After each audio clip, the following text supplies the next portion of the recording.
Voilà ma chérie, tu n'auras pas ma peau. Et bonjour à tous. Voilà, je suis Flou. Aujourd'hui, on se retrouve pour un petit tuto cuisine. Je vous apprends des petites recettes que les Japonais font tous les jours, que je ne maîtrise pas à fond, mais c'est pas grave, j'arrive à en faire des corrects. On est parti, ça commence avec l'omurice. Alors, pour faire une bonne omurice, il vous faut du rice. Il vous faut du riz, japonais de préférence, un oignon. J'ai pris un gros oignon. Et normalement, il vous faut du coup du poulet. Des petits bouts de poulet que je n'ai pas. À la place, je vais utiliser un petit peu de bœuf que j'ai acheté tout à l'heure et des œufs. Alors, il vous faut commencer par couper votre oignon sans pleurer, bien évidemment. Et pourquoi omurice? Parce que contraction entre omelette et rice. Donc c'est un peu une omelette avec du riz aussi. Vous allez voir, c'est très intéressant.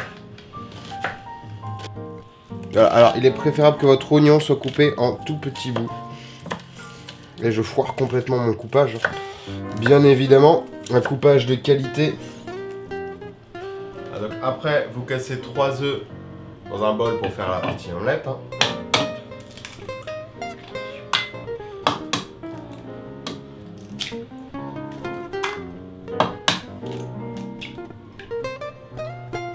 Petit touillage à coups des baguettes de cuisine japonaise. J'aime bien percer les jaunes avant.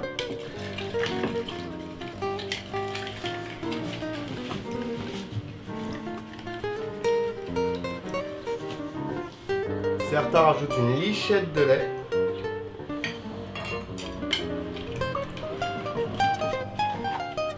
Une pincée de sel.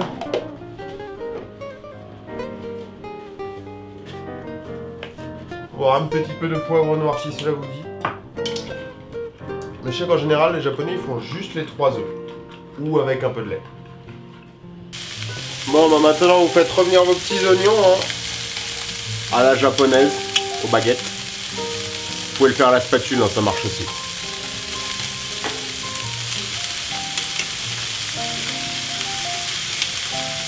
Voilà, donc les oignons commencent à prendre une bonne couleur. Perso, je vais utiliser des petits morceaux de bœuf comme ça.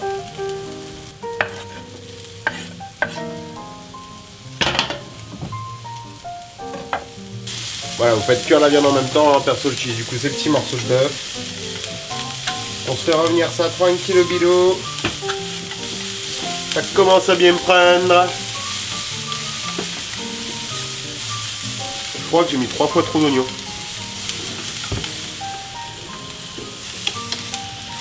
Voilà, je galérais trop, je suis repassé à la spatule. Une fois que ça c'est bon, vous ajoutez du ketchup. Ça paraît chelou, mais vous ajoutez du ketchup. Vous y mettez votre riz. Et c'est bon. Voilà, vous avez votre riz cuisiné. Enfin, normalement, ils mettent du ketchup dedans. Tu mets du ketchup, des oignons, tu fais ton petit riz comme ça cuisiné. Et là, on va faire l'omelette. Et ils ont une manière un peu spéciale de la faire. On arrive à l'étape où je me foire des fois. C'est faire l'omelette à la japonaise. C'est la partie un peu galère. Voilà, on est parti. Allez.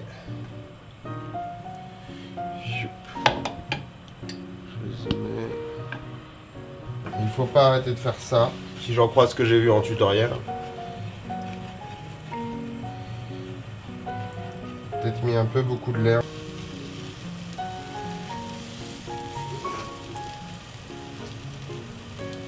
Elle est carrément trop épaisse.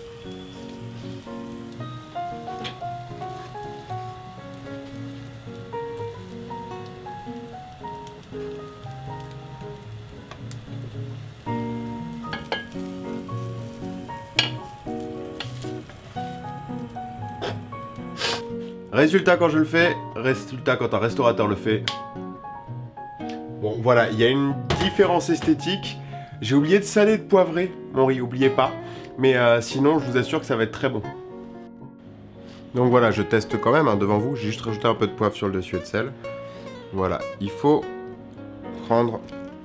En vrai, j'ai déjà goûté pour voir si c'était pas trop mauvais, mais je regoute devant vous. De l'omelette et du riz en même temps.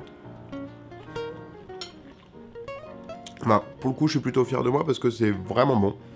C'est facile à faire, tous les Japonais mangent ça. Bon, la mienne, elle est moche. Écoutez, on ne juge pas sur la naissance d'une omelette.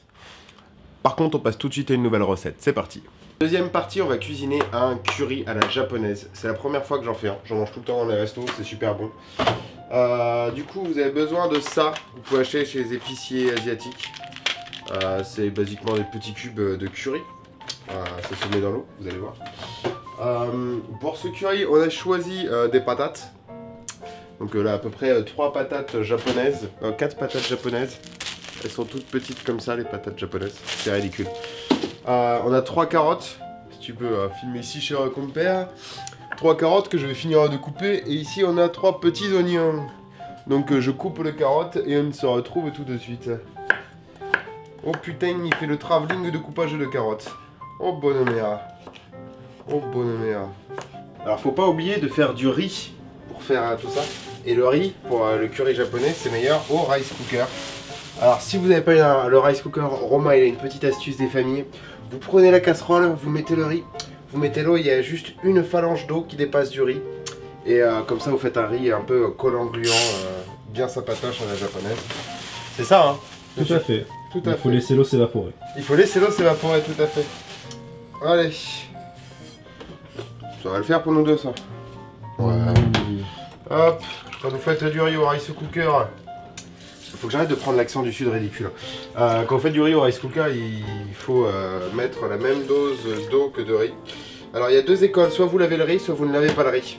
Il y a beaucoup de gens qui lavent le riz, il y en a d'autres qui ne le lavent pas pour garder certaines teneurs en amidon. Moi comme je suis un flemmard, je ne lave pas. C'est exactement ce que j'allais dire. Et c'est parti pour 30 minutes. Et 30 petites minutes. On va un peu de C'est fini. Bon, alors, qu'est-ce qu'on fait? On prend notre petite casserole, je vais mettre de la lumière. On prend une petite casserole, on met un peu d'huile dans le fond de la casserole. Vous prenez délicatement les ingrédients pour les poser dans votre casserole, pour pouvoir les faire revenir. Genre délicatement comme ça marche aussi. J'ai fait pas commencer par les oignons. Ah, j'ai oublié de vous préciser un petit truc. Vous vous souvenez de la viande du curry? En fait, la viande de l'omoulaï, c'était surtout la viande que j'ai pris pour le curry. Et du bœuf. Vous pouvez prendre des vrais morceaux de bœuf, hein, pas du lamelle. C'est encore meilleur, mais c'est plus cher en fait. Une fois que vos oignons ont un petit peu pris, il est bien de rajouter les pommes de terre. J'ai fait tomber mes pommes de terre à côté, mais voyons. Heureusement que j'ai lavé juste avant. Chose qui est vraie.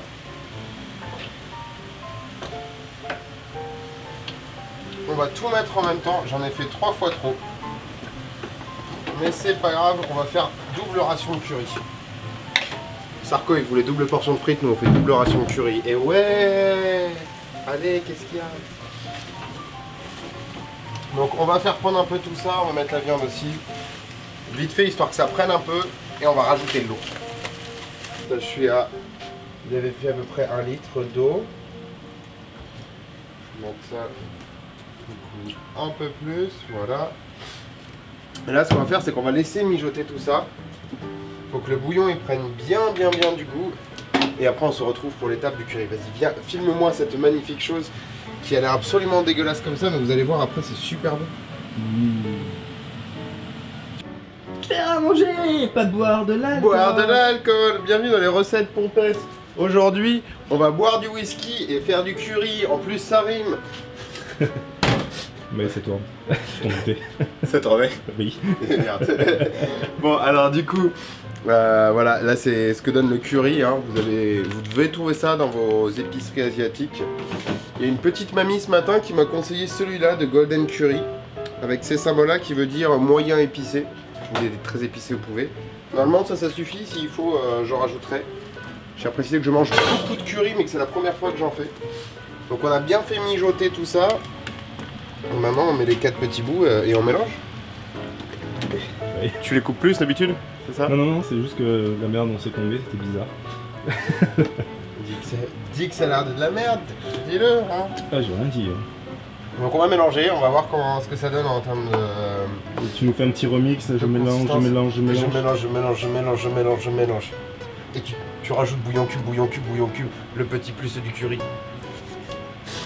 J'ai honte d'avoir fait ça. Alors ça du coup là ça sent la bonne odeur du curry, c'est vraiment bon. Et elle a dit qu'il fallait attendre, il fallait laisser reposer et que du coup ça allait devenir plus épais parce qu'il est encore un peu liquide. Du coup en laissant reposer ça va devenir plus épais et on va pouvoir manger. Donc je vous dis à tout à l'heure pour la dégustation.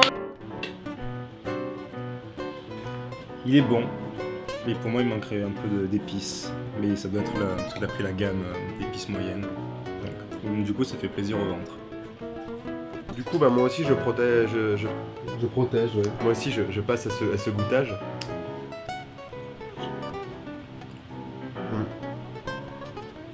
J'avoue je kiffe bien. Je suis d'accord avec toi en fait, ça manque un peu d'épices, faut peut-être rajouter un peu de truc un peu épicé. Ah non, je sais pourquoi ça manque un peu d'épices. En fait, il reste encore un peu trop liquide par rapport à ce que je voulais faire. C'est parce que j'ai mis trop d'eau. Donc faites gaffe à pas mettre trop d'eau, n'hésitez pas à avoir plein de légumes pour pas beaucoup d'eau. Mais voilà, ça vous pouvez vous le faire facile et c'est vachement bon. Et c'est le curry japonais.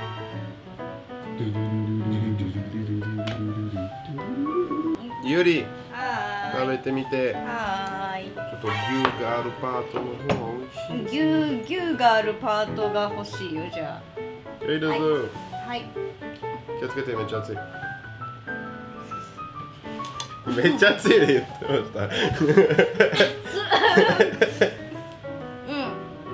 美味しい。美味しい。もうちょっとまあ美味しい。ありがとうございます。熱ça veut dire chaud.